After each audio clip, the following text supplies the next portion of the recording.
السلام عليكم ورحمة الله وبركاته، أهلا بيكم في فيديو جديد. عملت الكفتة دي كلها من نص كيلو من اللحمة المفرومة.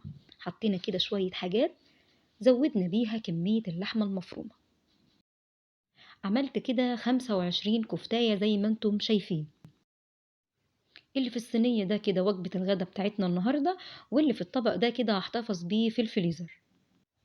أكمل بقى عليه، أو ممكن أعمله جنب بواقي أكل تكون موجودة، أطلعه كده يتعمل جنب الأكل. يبقى من نص كيلو لحمة مفرومة عملنا وجبة غدا، وكمان احتفظنا بجزء منها في الفريزر. وطريقة التسوية سهلة جدا، احنا دخلناه في الفرن وطلعت بالمنظر الجميل ده. تقدري تعملي جنبها رز، تقدري تعملي جنبها مكرونة، براحتك خالص. بصراحة جميلة جدا، وكمان المكون اللي احنا حطيناه مغذي جدا جدا. نقول كده الأول نصلي على الحبيب، اللهم صل وسلم وبارك على سيدنا محمد وعلى آله وصحبه أجمعين. ونقول كده بسم الله الرحمن الرحيم. معايا كده نص كيلو من اللحمة المفرومة، والمكون اللي أنا حطيته اللي هو هيزود معايا الكمية للضعف. ومعايا بقى كده أكبر بصلاية تقدري تتحصلي عليها عندك في البيت. نقي كده البصلاية الكبيرة اللي احنا بناخدها عشان المحشي، هي دي. لو مش موجودة عندك تاخدي 2 كده وسط، حلوين برضو كبار. هتفرميها كويس جدا كده، تبشريها تضربيها في الكبة، وتحطيها كده في المصفى، وتحطي عليها يعني حوالي أقل من نص معلقة من الملح، وتقلبيها. هي هتنزل المية لوحديها كده في الطبق، وبعد كده تعصريها كويس جدا. المكون اللي معايا اللي هو الحمص، اللي احنا بنعمله للكشري. تمام، هو ده المكون اللي انا هستخدمه. طبعا ده هيزود لي الكمية، وكمان هو مغذي جدا، وعاطي طعم للحمة المفرومة طعم مختلف عن الكفتة العادية اللي انتي بتعمليها. يعني هتحسي باختلاف، وطعمه جميل جدا جدا. انا معايا هنا ربع كيلو من الحمص الني. نقعته ليلة كاملة، غيرت عليه المية من مرتين لثلاث مرات، وبعد كده سلقته كويس جدا. الكمية بعد ما اتسلق بقت الضعف، يعني الربع كيلو بقى نص كيلو من الحمص المسلوق. يبقى الربع كيلو من الحمص الني بعد ما اتنقع واتسلق بقى نص كيلو. خدت نص الكمية، يعني خدت ربع كيلو من الحمص المسلوق. ربع كيلو من الحمص المسلوق هو ده اللي انا طحنته بالمطحنة كده واستخدمته للكفتة. يبقى انا مستخدمة على النص كيلو ربع كيلو من الحمص المسلوق، اللي هو هيبقى 8 كيلو من الحمص الني. الربع كيلو اللي فضل معايا التاني دوت كده انا شلته، ربطته كده في كيس وحطيته في الفريزر استخدمه مرة تانية. هطلعه من الفريزر يفك، وبعد كده اطحنه بالمطحنة، وهجيب نص كيلو من اللحمة المفرومة واعمله هو كمان. تمام. ايه الحاجات اللي احنا حطيناها على اللحمة المفرومة؟ حطينا اللحمة المفرومة، بصلاية كبيرة، وحطينا الحمص المطحون المسلوق ومطحون.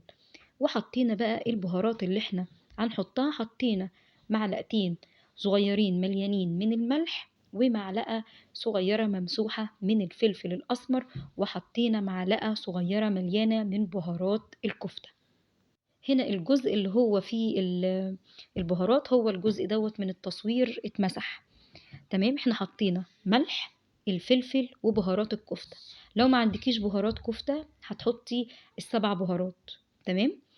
او اي بهارات انت بتحبيها تخلي كده ليها ريحة وطعم مختلف. وحطينا مع بعض ايه، وحطيت معلقة كبيرة من الفيجيتار. طب لو ما عنديش فيجيتار هنستبدله بمعلقة كبيرة من النشا.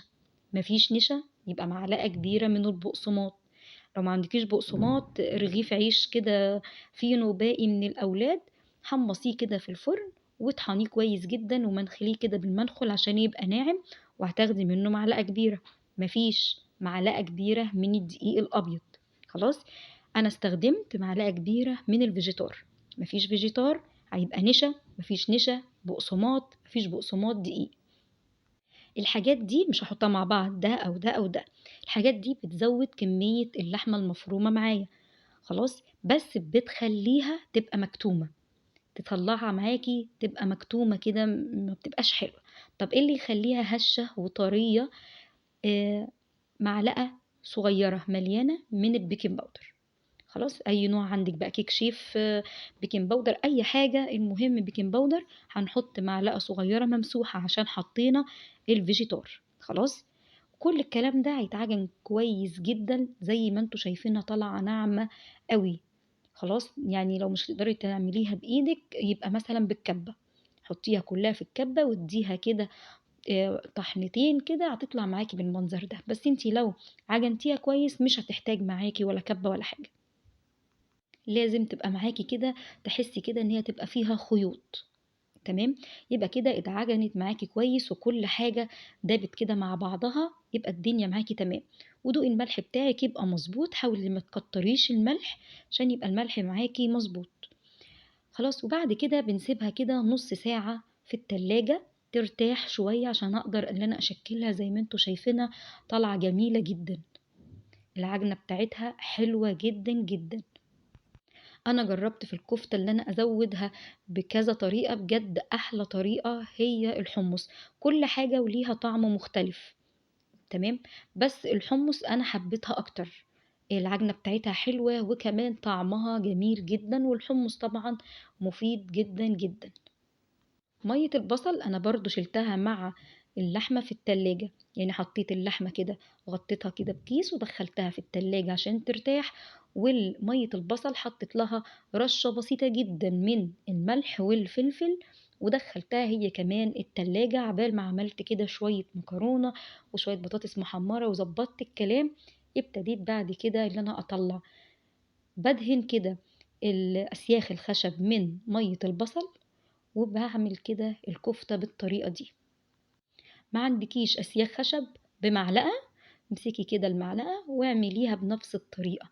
أي حاجة تخليها مجوفة من جوه عشان تطلع معاكي هشة وتبقى شوية زي ما احنا ما بنجيبها من بره. بنحاول على قدر الإمكان ان احنا نعمل الأكل زي ما احنا بنشتريه من بره. يعني احنا بنحاول نجتهد والتوفيق من عند ربنا، فبنحاول على قدر الإمكان اللي احنا نعمل بالطريقة دي. خلاص، انا طالع معايا الكمية دي، طالع معايا 25 كفتاية. يعني انتوا لو فردين او ثلاثة ممكن دي تعمل لك اكتر من وجبة.